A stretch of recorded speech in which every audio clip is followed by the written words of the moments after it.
أعوذ بالله من الشيطان الرجيم بسم الله الرحمن الرحيم الحمد لله رب العالمين والصلاة والسلام على سيد الأنبياء والمرسلين وعلى آله الطيبين الطاهرين واللعنة الدائمة على أعدائهم أجمعين أما بعد فقد قال الله سبحانه وتعالى في كتابه المجيد بسم الله الرحمن الرحيم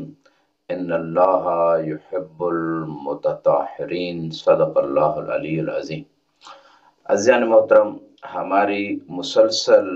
جو گفتگو جاری و ساری ہے وہ طہارت کے مسائل اور بالخصوص وضو کے مسائل کے متعلق ہے۔ وضو میں دعاؤں کے حوالے سے ہم نے بات کی، وضو کون سی چیزوں سے واجب ہوتا ہے اور وضو کی کیفیت کیا ہے، کرنے کا طریقہ کیا ہے، اس کو بعض پروگرام اور لیکچرز میں بیان کیا۔ آج ہم بات کرنا چاہتے ہیں نواقض وضو کے بارے میں۔ یہ کون سی چیزیں ہیں کہ جن سے وضو باطل ہو جاتا ہے، اور روایات کی روشنی میں انشاءاللہ آپ کی خدمت میں وہ روایات بھی پیش کریں گے، لیکن ابھی ان چیزوں کا ایز اے کاؤنٹنگ حساب کے طور پہ بتا دیتے ہیں۔ فرسٹ آف آل، پیشاب کرنے سے وضو باطل ہو جاتا ہے اگر پہلے وضو کیا ہوا ہو، پاخانے سے وضو باطل ہوتا ہے، ہوا کے خروج سے، اسی طرح منی کے خروج سے، نیند اس قدر آ جائے کہ عقل پہ غالب ہو جائے، نہ آنکھ دیکھ رہی ہو نہ کان سن رہا ہو، اور اسی طرح وضو کے بطلان میں سے اگر بات کی جائے تو استبراء سے پہلے اگر کوئی مشتبہ جو ہے نا پیشاب کی صورت میں کوئی چیز نظر آئے تو یہ بھی وضو کے بطلان کا موجب بن سکتی۔ اسی طرح عقل کا زائل ہو جانا، اگر خدا نخواستہ بندہ یعنی کوئی نشہ آور چیز یوز کی ہے، اس کی عقل ویسے کام نہیں کر سکی یا کر رہی جیسے کہ عام روٹین میں کرتی ہے، تو یہ بھی وضو کو باطل کر دیتی ہے۔ اس طرح ہم اگر بات کریں تو استحاضہ جو ہے مستورات کے ساتھ جو حکم ہے، قلیلہ اور متوسطہ، یہ دو قسمیں جو ہیں اس میں بھی وضو باطل ہو جاتا ہے۔ اب یہاں پہ بات کریں گے روایات کی کہ کون سی ایسی روایات ہیں کہ جس سے یہ ساری چیزیں ثابت ہوتی ہیں کہ وضو ان چیزوں سے باطل ہوتا ہے۔ سب سے پہلے جناب زرارہ کی صحیح روایت، جو معتبر ترین روایت، معتبر ترین راوی ہیں،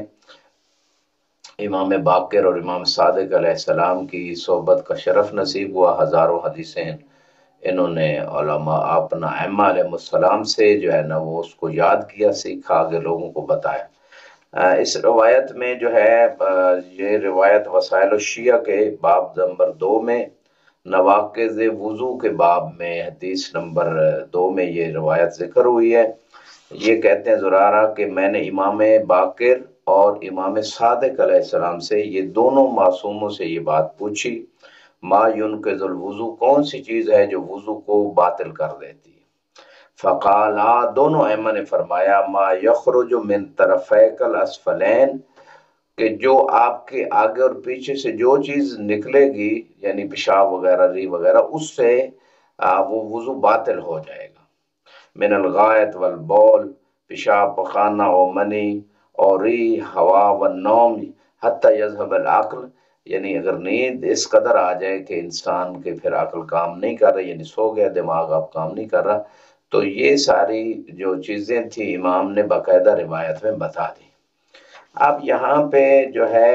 ایک اور چیز جو اس مقام پہ کہ امام کے آخری جملے جو تھے کہ عقل اگر چلی جائے تو پھر بھی وضو باطل ہو جاتا ہے۔ اب اس میں چاہے وہ نشے سے چلی جائے، چاہے ویسے کوئی بندہ نعوذ باللہ دیوانہ ہو جائے، تو یہ سارے اسباب ہیں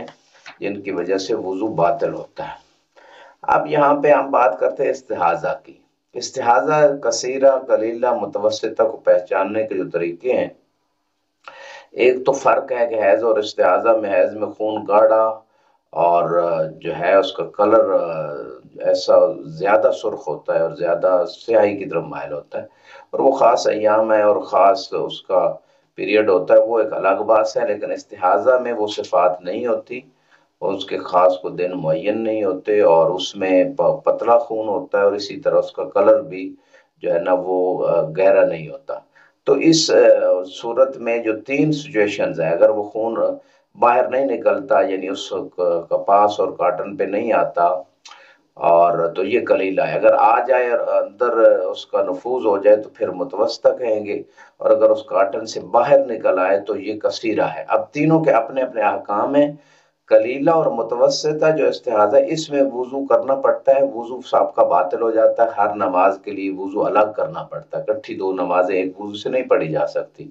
ہاں متوسطہ میں جو ہے وہ پورے دن کی نمازوں میں سے ایک نماز کے لیے غسل بھی ضروری ہے۔ کلیلہ میں فقط وضو ہے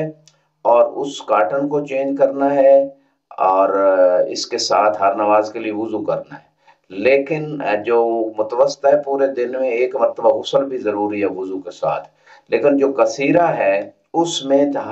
3 دفعہ دن میں غسل کرنا ہے، وضو کی ضرورت نہیں ہے۔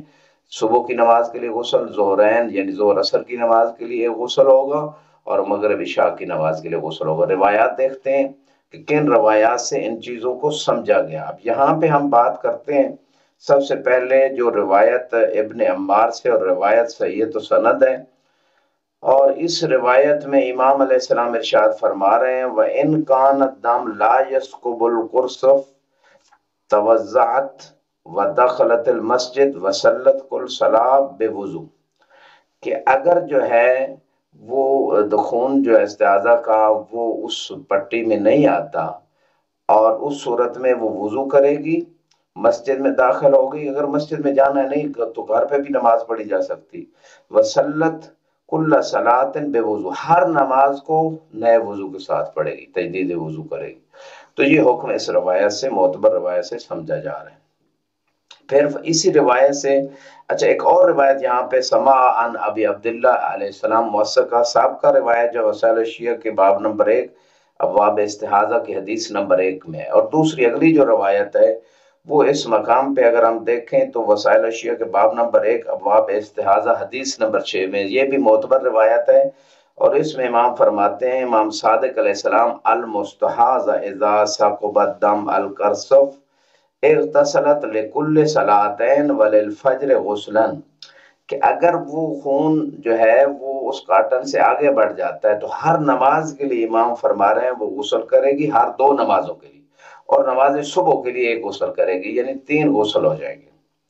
وَإِن لَمْ يُجُزْ الدَّمْ الْقُرْصَفْ فَعَلَيْهَا الْغُسْلُ لِكُلِّ يَوْمٍ مَرَّةً وَالْوُضُوءُ لِكُلِّ صَلَاةٍ، اگر وہ جو خون ہے اس پٹی سے آگے نہیں بڑھتا، اس کے اندر تک رہتا ہے، تو یہ متوسطہ ہے، اس کے لیے پورے دن میں ایک نماز کے لیے غسل کرنا پڑے گا، اور ہر نماز کے لیے الگ وضو کرنا پڑے گا۔ تو ان روایتوں سے یہ بات جو ہے وہ سمجھ آ جاتی ہے، اور اس میں جو ہے یہ جو ساری چیزیں تھیں جو وضو کو باطل کر دیتی ہیں، ان چیزوں کو سمجھنا ضروری ہے۔ بہت سارے لوگ بعض اوقات ان امور کو نہیں سمجھ پاتے، اور نماز اس طرح باطل ہوگی، اگر وضو باطل ہوگا تو نماز بھی باطل ہو جائے گی۔ اور بعض اوقات خصوصاً مستورات ان مسائل کو نہ سمجھنے کی وجہ سے بعض نمازیں ان کی چھوٹ جاتی ہیں، یا حکم کا پتہ نہیں تو ایک ہی وضو سے دونوں نمازیں پڑھی جا رہی ہیں، تو دوسری نماز جو ہوگی وہ باطل ہوگی، اس کا اعادہ کرنا پڑے گا۔ آخر میں دعا گوں خدا ہمیں دین مبین کو سمجھنے اور اس پہ صحیح طریقے سے عمل کرنے کی توفیق عطا فرمائے۔ وآخر دعوانا الحمدللہ رب العالمین۔